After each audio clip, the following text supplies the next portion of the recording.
Alright guys, Jamal116 back with another redstone creation.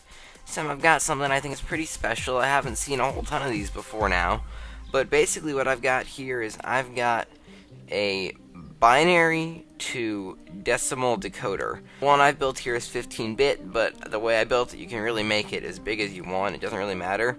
Anyways, getting right into it, for those of you who don't know what it does, it's going to take a binary number, which I know I have it in backwards, but live with it. I'm not changing it. So, like if I were to put in 2, then I push the decode button, then you'll notice down here, after a little bit of time, we get 1, 2. And so basically it just turns a binary number and turns it into like a normal kind of number. Now I have a number picked off a random number generator, and basically what this number is it's 18,666 in binary.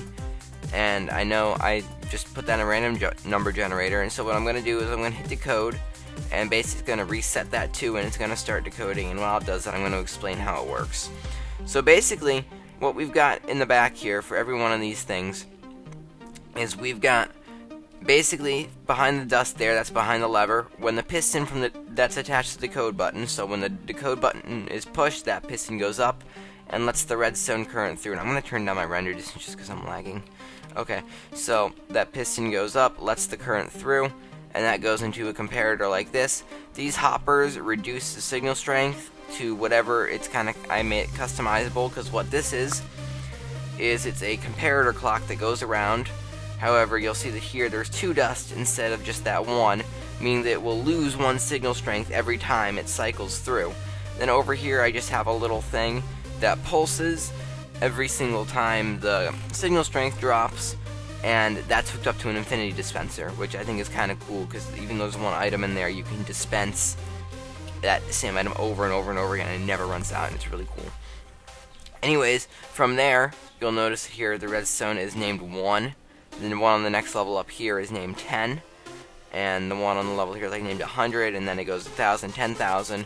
So essentially for a number like 16, what it does is it dispenses 1 of the 10s and 6 of the 1s. From there they go into these item sorters, which just line of hoppers. You'll notice that that one's named 10, this one's sorted out by 1s, they stack with their name. So they go in here then, follow the hoppers out, go into these droppers. Now these droppers are hooked up to a clock. That 1 empties the item out down through the hole there, so I don't get a ton of lag, and B reduces the signal strength in this memory cell by 1, and because of that little inversion, that essentially adds 1, so every time that clock pulses, the dropper releases 1 item, and 1 is added to the final count here. Then when it gets above 10, it follows this line out, it goes underneath, and it pops out by this dropper over here, which just puts a different item into the dispenser next to it, and it's essentially a carry mechanism.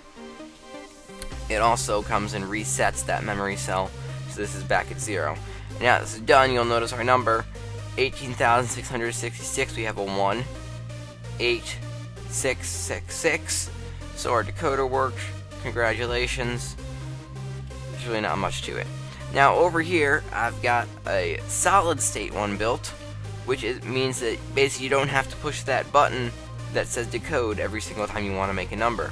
So for instance, if I were to take this, turn on my clocks, this might get kind of laggy, but you'll notice like now when I press 2, the 2 automatically pops up here. If I want to say add 128 to that, then it'll give me 130. It's a lot faster than the other one as well. It works on down. We're back at 2 now.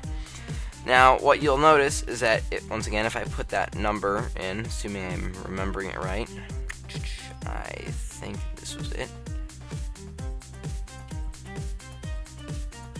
There we go, 18,666. Once again, this one is a lot faster, and just to show off a little bit, I have a 15-bit number, which with all the levers pulled comes out to 32,767.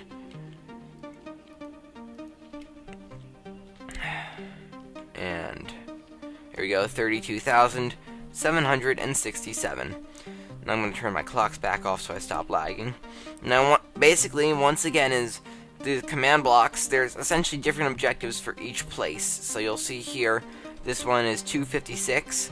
So when you pull this line, pull the lever, this line goes on, and it adds 6 to place 1, which is the ones place. It adds 5 to place 10, which is the tens place, and 2 to place 100, which is the hundreds place. Now, when you pull the lever back, this torch goes on, and these ones up here remove 6 from place 1, remove 5 from the tens place, and remove 2 from the hundreds place. Now, essentially, these go up here to the display. These command blocks are just like a test for the score of whatever for place 1. So this one tests for if it's 0. The one that's on right now back here tests for if it's a score of 7. And so you'll notice right now then 7's on. There's a truck driving by, not sure if you can hear that. But anyways, and then these command blocks down here are what do the carrying. So essentially what this one does here is there's one that tests for if the score of place 1 goes to 10 or above.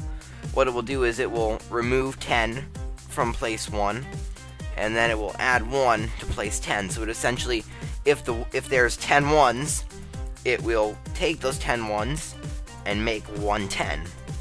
Basic math, just like if there's like a negative amount of ones, well, for the purpose of command blocks, there can be a negative amount of ones. And then in that case, it will remove one of the 10s and turn it into 10 ones. So, if you got the math, good for you. If you got the command blocks, even better. I know I kind of suck at explaining things, but I don't know, it's command blocks. It's not overly hard. It's math, basically. So if you got the command blocks and everything, good for you. Build one yourself. It's really not that complicated. And it's pretty small, and it's pretty fast. I love it, personally. And if I had a use for it, I would definitely use it, but I don't. I just think it's kind of cool. Anyways, we should be back at 0. Yep, they're back at 0 now.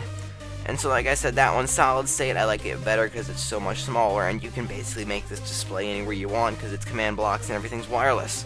So yeah, those were my binary to analog converters. I hope you guys enjoyed this video. If you did, leave a like and maybe subscribe, you know. I'm not going to complain if you do. Anyways, this is Jamal116, and until next time, I'm signing out.